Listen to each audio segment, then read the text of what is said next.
원화 가치가 연일 하락세를 기록하고 있습니다. 미국이 다시 긴축을 강화할 움직임이 앞으로 어떤 나비 효과를 연쇄적으로 일으킬지도 주목되고 있는데요.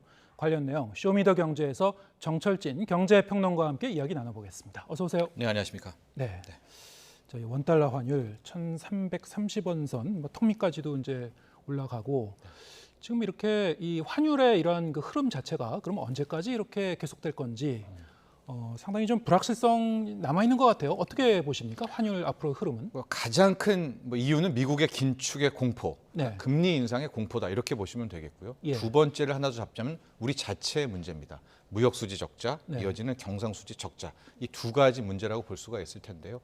작년 한 해를 놓고 보면 작년에 미국의 금리 제로 금리에서 4.5%까지 예. 정말 무자비한 금리 인상이 있었잖아요. 그때 원달러 환율이 1,450원까지 갔다가 네. 이제 올해 들어서 갑자기 미국 연준이 이제 금리 물가 좀 잡힌 것 같아 살살 올릴게라는 말과 함께 1,450원대가 1,210원대까지 또 떨어졌단 말입니다. 예. 그런데 조금 이따부터 우리가 얘기 나누겠지만 최근에 다시 연준의 제롬 파월 의장이 이거 물가가 생각만큼 안 떨어지니까 긴축을 또 세게 해야 될 것 같은데 이런 발언과 함께 환율이 다시 치솟아서요. 1,210원대까지 솟았던 게 지금 1,324원, 1,330원대까지 치솟고 있는 이런 흐름이어서 현재까지의 가장 큰 이유는 역시 미국의 긴축 공포다 이렇게 볼 수 있겠습니다. 네. 사실 이제 환율 추이를 좀 예측하기는 쉽지 않겠습니다만 네. 그러면 지난해 같은 그런 상황 원달러 환율이 천정을 뚫고 나가듯이 1,400원대까지 뚫고 올라가는 이런 상황도 배제할 수 없는 겁니까? 지금 어떻습니까? 현재로서는 그렇습니다. 예. 일단 어제 그제 두 개, 그러니까 상원과 하원의 청문회 제롬 예. 파월 의장이 나섰거든요. 거기에 이제 의원들과 질의응답을 하기 때문에 좀 더 강력한 본인의 의견과 의지를 피력할 수가 있었었는데 네. 그때 나온 이야기가 두 개였습니다. 첫 번째는 금리 인상의 속도를 높일 수 있다. 예. 그러니까 이제 3월 22일 날 3월 FOMC 회의가 있죠. 예상과 달리 그러니까 0.25%포인트가 아니라 빅스텝을 밟을 수 있다. 두 번째 이야기는 최종 금리의 상단이 높아질 수 있다. 현재는 미국의 기준금리가 4.75인데 올려도 5에서 5.25 요 정도를 생각했는데 이게 훨씬 더 높아질 수 있다는 이제 이야기를 했거든요. 그때 한번 이제 시장이 위축되고 이런 것들이 나왔었는데 예. 그 다음 날 하원에서도 비슷한 이야기는 했으나 파월 의장이 최근에도 그렇게 좀 신뢰를 못 받는 이유가 이때는 또 무슨 얘기를 하냐면 그런데 확정적으로 내가 빅스텝을 밟고 막 이러는 게 아니라 예. 앞으로 나올 경제 지표에 따라서 긴축도 바뀐다 이제 이런 뉘앙스를 보였거든요. 그럼 이제 그때 우리가 볼 긴축 지표는 뭐냐? 당장 오늘 밤에 나올 미국의 고용 지표가 있고요. 그리고 14일 날 나올 미국의 2월 소비자 물가 상승률. 이게 정말 중요하죠. 네. 그리고 15일 날 나올 소비 지표. 이 세 개를 우리가 카드를 좀 미리 볼 수가 있습니다. 네. 이거에 따라서 이제 3월 22일, 3월 FOMC 회의에서 금리의 결정도 알 수 있겠고 그 이후에 나올 점도표 혹은 파월 의장의 코멘트 이런 것들이 이어진다 이렇게 보시면 되겠습니다. 파월 의장이 얘기한 그 전체 경제 지표라는 것 자체가 그럼 세 가지를 주로 얘기하는 것이고 그럼 세 가지 중에서 무엇이 가장 중요하다고 볼 수 있습니까? 물가 상승률입니다. 물가 상승률. 예, 3월 14일 날 나올 소비자 물가 상승률인데요. 예. 짧게 좀 말씀드리면은 굉장히 빠르게 떨어진 건 맞아요. 9월에서 그게 작년 12월에 6.5%까지 떨어졌고요. 그런데 문제가 이제 1월 소비자 물가 상승률이 크게 떨어질 줄 알았는데 6.5에서 6.4 굉장히 소폭으로 떨어졌죠. 그리고 우리가 3월 14일 날 보게 될 것이 2월 소비자 물가 상승률인데 자, 이게 적어도 6자 밑으로 정도는 떨어져 줘야 그러니까 5%대는 보여줘 줘야 실은 빅스텝의 우려가 가시게 되거든요. 그래서 오히려 저는 3월 22일보다 네. 3월 14일 날 나올 2월 소비자 물가 상승률로 빠르게 우리가 판단할 수 있겠다 이렇게 보여집니다. 예. 아까 이제 파월 의장의 이제 발언, 매파적 발언 말씀하셨습니다만 사실 불과 2월 1일에 했었던 발언을 이제 떠올려 보면은 네. 그때만 해도 이 인플레이션 이 물가 상승 속도가 좀 둔화됐다. 디스인플레이션이라는 네. 그 말을 한 게 불과 한 달여 전이란 말이죠. 네. 그런데 이제 지금 입장이 좀 바뀐 듯한 네. 과연 우리가 이제 어떻게 해석할 것이냐. 네. 사실 이제 다시 시간을 되돌려 보면은 2021년에 그 파월 의장 그 연준 네. 당시에 좀 선제적으로 금리 인상에 좀 페달을 밟았더라면은 지난해 좀 고생을 좀 덜하지 않았을까. 네. 결과론적으로 보면 그때 2021년에 좀 오판했었던 거 아닙니까? 네. 연준이? 예. 그럼 지금 시점에서 그러면 연준의 입장은 어떤 건가? 여전히 좀 왔다 갔다 하는 건가? 좀 불안하긴 그렇습니다. 합니다. 예, 너무나 좋은 지적이셨는데요. 우리가 시계를 정말 뒤돌아보면 그때 인플레 할 때 이 제롬 파월 의장이 트랜지토리라는 표현을 썼어요. 네. 인플레이션 이거 일시적인 거고 걱정하지 마. 그러다가 높아지니까 갑자기 바꿔서 이제 금리 인상으로 나가야 돼. 예. 또 이런 이야기도 했었죠. 그리고 가장 절정이 작년 8월 잭슨홀 미팅에서 물가 완전히 2%대까지 내릴 때까지는 다 고통 감내해. 예. 뭐 이렇게 압박을 했습니다. 그러다가 가장 최근에는 말씀하신 대로 디스인플레이션. 보니까 이제 물가 상승률이 떨어진 것 같아. 이만한 게 지금 한 달? 뭐 이 정도거든요. 예. 그러다가 또 갑자기 모습을 바뀌어서 이제는 강력 긴축을 또 해야 돼라고 이야기를 하니까 좀 시장이 예. 그렇게 믿었던 연준, 그렇게 두려워하던 연준에 대해서 굉장히 좀 이제 퀘스천 마크가 네. 물음표가 찍히게 되는 거예요. 예. 과거의 연준인가? 이런 모습들이 연준을 신뢰할 수 있나? 예. 그러니까 이런 부분들이 스스로가 제롬 파월 의장 스스로가 좀 자초한 그런 측면도 있고요. 이렇게 되니까 어떤 생각도 하게 되냐면 이제 원래 이 정도의 강력한 코멘트라면 정말 과거의 연준이라면 만약에 2월 소비자 물가 상승률이 5.8, 5.9가 나와도 빅스텝을 밟아야 돼요. 이게 무슨 얘기냐면 본인이 이 정도를 연준 예. 의장이 강력하게 얘기했다면은 앞으로 갈 길은 2%잖아요. 근데 이제 5.9? 야, 무조건 빅스텝이야. 근데 지금의 파월의 모습은 한 6%가 나왔어요. 네. 그럼 이것도 6.4에 비해서는 떨어졌잖아요. 그러면 이걸 가지고 빅스텝을 밟을 거야. 이게 좀 굉장히 좀 스스로에 대한 신뢰를 좀 저버린 측면들도 있다. 그런 말씀도 드리고 싶습니다. 시장이 가장 싫어하는 게 사실 불확실성인데요. 그렇습니다. 자, 이게 불확실성은 어느 정도 좀 안고 가야 되는 그런 상황인 것 같습니다. 네. 자, 이런 시점, 이런 상황에서 그럼 연준이 최종 금리 상단을 어디까지 갖고 갈 것인가? 네. 파월 의장은 이 최종 금리를 좀 더 끌어올릴 가능성을 이제 시사했습니다만, 네. 기존에는 이제 5.25% 정도도 얘기를 했습니다만, 네. 그 정도가 아니고 한 6%까지도 올라갈 수 있을 것이다라고 전망하는 그런 사람과 이제 기관까지 지금 네. 나오고 있습니다. 예. 그 가능성은 어떻게 예상하시는지요? 그러니까 이제 3월이기 때문에 네. 분기별로는 점도표를 찍습니다. 예. 통화정책 FOMC 회의에 참가했던 위원들이 이제 점을 찍게 되는데, 자, 이런 것들을 본다면 기존에 찍혀 있던 건 5에서 5.25가 가장 많이 찍혀 있었으나 제롬 파월 의장의 코멘트대로라면 5.25에서 5.5, 나아가서 5.5에서 5.75 혹은 이제 그 이상 5.75에서 6%대도 3-4명 정도가 찍는 모습이 분명히 나올 수는 있을 것 같습니다. 네.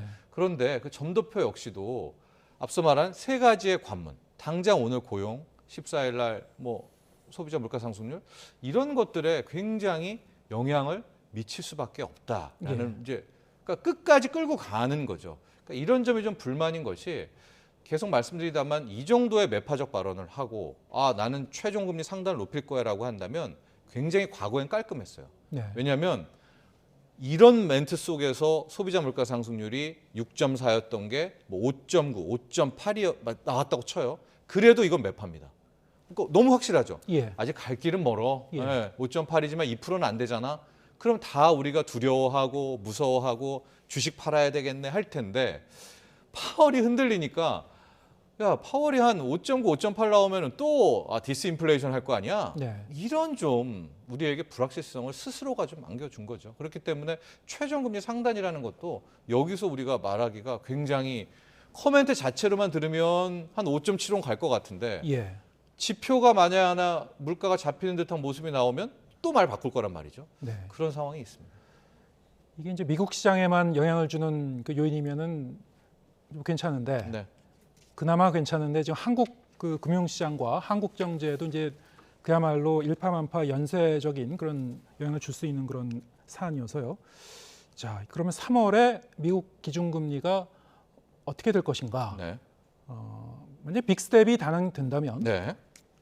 한미 금리 차가 일단 1.75%로 이제 벌어지게 되는 것이죠. 네. 자, 이렇게 되면 어떻게 됩니까? 역대 최대 이 금리 차가 되는 겁니까? 그렇습니다. 예. 최대 금리 차고요. 그리고 만에 하나 미국이 더 강력하게 된다면 예. 아직까지 우리나라가 가보지 않은 금리 격차가 예. 미국과의 2%포인트거든요. 네. 이것까지도 현 상황이라면 나올 수가 있을 그런 가능성이 제기가 되는데요. 당장 빅스텝을 밟는다 치면 우리는 이제 4월 14일 날 4월에 금통위가 있기 때문에 예. 1.75% 포인트라는 그런 격차를 안고 갑니다. 근데 이런 금리 격차에 대해서도 한국은행한테 이제 계속 질문을 하죠. 또 이창용 하는 총재한테도 금리 격차가 이렇게 되니까 금리 격차가 이러니까는 이제 질문들을 하는데 특히 지난번에 금리 동결을 했었을 때도 네. 그런 질문이 많이 나왔었거든요. 근데 여기에 대해서 현재까지의 이창용 총재나 한국은행은 상당히 좀 단호합니다. 그게 무슨 말이냐면 현재 한국은행은 금리 격차에 따라서 소위 말하는 기계적으로 대응하지 않겠다라는 입장이거든요. 예. 즉 1.5가 벌어지든 1.75가 벌어지든 혹은 그 이상으로 벌어지든 그 금리 격차 자체가 중요한 게 아니라 그 격차 때문에 나오는 변동성, 그것 때문에 나오는 쏠림이 있을 때 대응하겠다라는 게 이제 한국은행의 지금까지 계속된 주장입니다. 예. 따라서 이제 벌어지고 나서 원달러 환율이 정말 다시 1,380원, 1,400 이 정도까지 이제 움직이면 그때는 부랴부랴 대응하겠지만 벌어졌는데 환율이 또 뭐 고만고만하다, 또 외환에 큰 유동성이 위기가 없다라고 하면 현재로서는 한국은행이 또 4월에 어떤 정책을 펼지는 상당히 또 여기도 의미 찍히는 거죠. 정부와 한은의 입장은 이런 거 아닙니까? 이 한미 이 금리 차가 이렇게 역전이 된다고 하더라도 당장 외국인 자금이 이탈이 되고 큰 이제 혼란이 일어난 그런 리스크가 있는 건 아니다. 네. 어느 정도는 버틸 수 있다. 뭐 이런 그 입장인 것 같은데요. 이런 질문을 분명히 던질 수 있을 것 같습니다. 과거에도 그러면은 이렇게 1.75% 포인트까지 차이가 난 적이 있었죠. 네. 1.5% 포인트로 이제 상당 기간 간 적도 있을 것이고. 네. 하지만 그때는 지금과 좀 상황이 다르지 않았는가. 그때는 뭐 이를테면 수출이 지금보다 좀 잘 되고요. 경기 상황도 좀 더 상황이 좋았을 수도 있고. 지금은 또 여러 가지 면에서 거시경제 지표 수출 다 안 되고 있거든요. 네. 어떻습니까? 이게 좀 맞습니다. 버틸 수 있을까요? 그러니까 한국은행에게 이제 우리가 뭐 하는 질문, 저도 실은 뭐 여기서 나와서 저는 올리는 쪽에 소수설이다. 예. 예, 금리 인상. 근데 동결을 하고 했지 않습니까? 저도 올려놓고 우리가 3.75에서 기다려야 된다라고 이야기를 했던 것이 실은 다 좋습니다. 뭐 이창용 하는 총재의 이야기들, 또 과거의 금리 인상기에 뭐 금리 차이가 벌어졌다고 해서 달러가 바로 빠져나가고 뭐 그러지 않은 거는 맞아요. 그런데 지금 우리는 플러스 알파 하나가 더 있는 것이 바로 무역수지 적자, 그리고 오늘 나왔던 정말 최대 폭의 경상수지 적자입니다. 네. 그러니까 여기는 우리가 하나의 리스크를 더 안고 있는 거예요. 우리가 지금 달러를 못 벌어들이고 있다라는 거거든요. 예. 그것도 무역 부분, 상품 수지 쪽으로만 가보면 상당 기간 좀 깁니다. 이것들이. 이런 것을 함께 좀 고려를 한다면 현재로서는 어떤 변동의 위험들, 쏠림이 안 나오고 외국인의 이탈도 뭐 확연하게 보이지는 않는다 하더라도 어떤 보험적 성격의 대비를 중앙은행이 했었어야 되지 않느냐, 또 이런 말씀을 드리고 싶습니다. 네. 우리가 이 제롬 파월 의장의 발언을 액면 그대로 그때그때 믿지는 않는다고 하더라도 네. 걸러서 좀 듣는다고 하더라도 네. 상황이 변할 수 있는 거니까요. 네. 어쨌든 결과론적으로 보면 매파적 성향으로 이제 한 달 만에 이렇게 전환을 했고, 네. 우리가 그러면은 지난 2월 금리를 동결한 그런 결정이 과연 옳았느냐, 네. 이런 생각을 하지 않을 수가 없습니다. 네. 어차피 금리라는 거는 좀 선제적으로 우리가 올릴 거면 선제적으로 이 단행해야지 그 효과도 좀 더 나올 수가 있는 것이고요. 네. 시점을 놓치게 되면은 나중에 두고두고 고생하는 그런 결과도 나올 수 있지 않습니까? 네. 어떻게 보시는지요? 저도 그래서 뭐 소수설이긴 했지만 올려야 된다. 뭐 제가 그때 올려야 된다라고 해서 안 올려서 이렇게 됐지 뭐 이렇게 말씀드리는 것이 아니라 예. 저도 금리를 올렸어야 됐지 않았나라는 이제 입장을 계속해서 갖고 있고요. 지속적으로 말씀드리지만 지금 우리는 하나의 더 큰 리스크를 지고 있습니다. 이게 지금 우리의 자랑이라고 했으면 무역이거든요. 무역 수지 적자. 그리고 아마 한국은행이 그나마 버텼던 게 12월 경상수지가 흑자로 돌아섰었거든요. 예. 위험스럽다가. 네. 그런 점에서 좀 자신감을 가졌던 게 아닌가 보여지는데 1월에 당장 지금 뭐 45억 달러, 6조 원대에 가까운 경상수지 적자가 나버렸지 않습니까? 네. 이런 것들을 본다면 좀 아쉬움이 남아 있지만 그래도 이제 뭐 우리 이창용 총재나 한국은행의 방침대로라면 계속해서 좀 외환의 어떤 쏠림, 변동성 이런 것들에 주목하고 뭐 최악의 모습이 안 나오기를 우리 또 바라고 있어야 되겠죠. 예. 뭐 국내 이제 경기 침체라든가 뭐 여러 가지 다른 요인들을 같이 이제 보면서 이제 판단하고 있겠죠. 네. 지금 방금 말씀하신 이 경상수지 그리고 무역수지 다 좀 뜯어보겠습니다. 네. 경상수지가 지난 1월 이제 역대 최대 규모로 이제 적자를 기록했고 45억 2천만 달러 적자인데 자, 이 정도면 이제 얼마나 심각한 건가요? 사상 최대고요. 네, 경상수지라 하면 이제 국가 간의 거래를 하지 않습니까? 그럴 때는 이제 상품도 오고 가게 되고요. 예, 서비스도 오고 가게 되고 뭐 소득수지도 오고 가게 되고 뭐 자본노동 이런 모든 경제적 거래에 수지 타산을 이제 맞추는 걸 경상수지다 이렇게 이해하시면 될 것 같습니다. 그래서 이제 우리가 보통 상품수지, 서비스수지, 소득수지는 뭐 본원과 이전 이렇게 나누게 됩니다.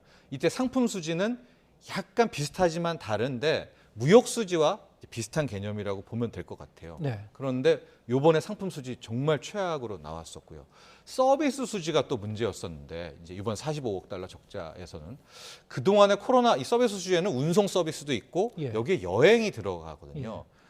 이제 코로나19 하면서 우리가 해외 여행들을 많이 안 갔었잖아요. 예. 그러다가 최근에 아마 뭐 인천공항 가보시면 알겠지만 확 열리면서 이제 서비스 수지 부분에도 적자 폭이 굉장히 커졌었습니다.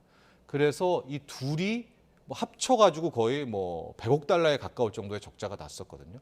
그나마 이 본원 소득 수지에서 우리나라 기업들 중에 해외 법인들의 나온 이득을 우리에게 송금해 주면서 이걸 좀 커버해서 45억 달러 적자로 이때 끝을 냈습니다. 그럼 이제 당장 2월이 어떻게 될 건가가 궁금하잖아요. 네, 근데 2월의 상품 수지는 우리가 2월의 무역 수지 적자 폭을 어느 정도 알고 있죠. 이미 관세청에서 집계가 됐기 때문에. 그러니까 2월의 상품 수지는 1월보다는 적자 폭이 적을 것 같으나 2월의 서비스 수지라든가 혹은 또 2월의 본원소득 수지의 흐름은 좀 우리가 쉽게 예측할 수는 없지 않습니까? 네, 게다가 지금 보면 여행을 어마어마하게 지금 해외여행을 또 나가고 있으니까요. 예. 그런 점에서 경상수지의 흑자도 좀 자신할 수 없는 부분이 아닌가 예. 이런 말씀도 드리고 그럼 싶습니다. 올 한 해 동안 경상수지 자체는 뭐 이를테면 흑자로 잠깐 돌아섰다가 다시 또 적자로 왔다 갔다 할 수 있는 겁니까? 그렇죠. 예. 여기에 말하는 상품 수지, 무역 수지 부분입니다. 이것에 확고한 어떤 반등이 나오지 않는 이상은 네, 경상수지도 흔들릴 것이고 경상수지마저 계속 흔들린다면 지금까지는 이제 환율이 나름 한국은행에서 자신감을 가졌으나 이것도 좀 뭐 위기, 리스크가 될 수 있다라는 말씀을 드리고 싶고요. 그런데 이 모든 것들의 원천, 네, 원본을 다시 따져보면 역시 미국의 긴축 예, 그리고 지금 한창 진행 중이라는 중국의 경기 부양이 과연 예. 우리 한국 경제에는 어떤 플러스가 될 건가? 이 두 개를 놓고 올 한 해를 계속 우리가 지켜봐야 한다. 이렇게 말씀드리고 싶습니다. 결국 이제 우리가 수출로 먹고 사는 나라이긴 하니까요. 네. 그래도 좀 기대를 걸었던 부분이 지금 말씀하신 중국 경제. 네. 그동안 이제 코로나 규제를 이제 풀면서 경제 활동을 이제 다시 본격적으로 재개하면은 이른바 이제 리오프닝, 네. 뭔가 좀 경제적 효과를 우리가 누릴 수 있지 않을까. 이 부분은 어떻게 좀 여전히 그 기대해 볼 만한 겁니까? 아니면 생각보다 좀 미흡합니까? 생각보다 미흡합니다. 현재까지 중국에서 밝힌 경기 부양책이 굉장히 내수 위주로 하거든요. 예. 이제 시진핑도 3기 이번에 집권이 되면서 약간 포퓰리즘적인 그러니까 내수 쪽 부양으로 가고 있어서 좀 우리가 원하는 뭐 SOC 투자를 한다든가 뭐 이런 식으로 우리 한국 경제 무역에 좀 득이 되는 쪽으로는 아직까지는 보여지진 않고 있어요. 예. 물론 아직 봐야 됩니다. 뚜껑을 더 열어봐야 되기 때문에. 예, 그래서 그런 부분은 조금 아쉽지만 그래도 현재 우리가 뭐 무역 수지만 따져보면 12개월 연속 무역 수지 적자잖아요. 예, 이거에 고리를 끊을 수 있는 것은 현재로서는 중국 쪽에서 어떻게 좀 숨통이 트이는 것밖에는 현재는 기대해 볼 수밖에 없다. 왜냐 반도체가 생각만큼 빠른 반등은 나오지 않을 것 같기 때문입니다. 어떻게 보면 반도체 부문의 이런 그 적자도 구조적인 그런 문제이기도 하고요. 네. 예, 산업 사이클 이제 따라가는 거니까 그 정부는 지금 상품 수지가 상당히 이제 시간이 가면서 이제 개선될 수 있을 것으로 기대하는 것 같습니다만 네. 지금 말씀 들어보면은 구조적인 문제가 여기저기 도사리고 있어서요. 예. 어떻게 좀 기대만 할 수는 없는 상당히 좀 오히려 좀 어려워지는 거 아닌가 이런 생각도 드네요. 그렇습니다. 예, 어떻습니까? 좀 이번에- 어떻게 봐야 됩니까? 수출 전선은? 그러니까 추경호 경제부총리의 뭐 이야기를 들어봤을 때도 예. 반도체 쪽은 뭐 그렇게 큰 기대를 안 하는 것 같고요. 예. 그때 뭐 엊그제 코멘트를 보면 오히려 이제 자동차, 2차 전지 쪽에서의 약진이 보인다. 그래서 네. 이런 쪽으로 좀 커버를 하려고 좀 예. 그런 바램 같은 것들을 했던 것 같은데요. 예. 그러나 반도체가 한국 경제에 차지하는 게 하루아침에 예. 바뀔 수가 없죠. 4분의 1을 차지하는 반도체인데 네. 누가 따라잡겠습니까?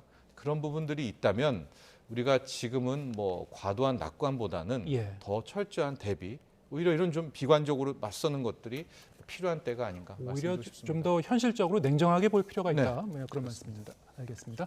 쇼미더 경제 정철진 경제평론가와 함께했습니다. 고맙습니다.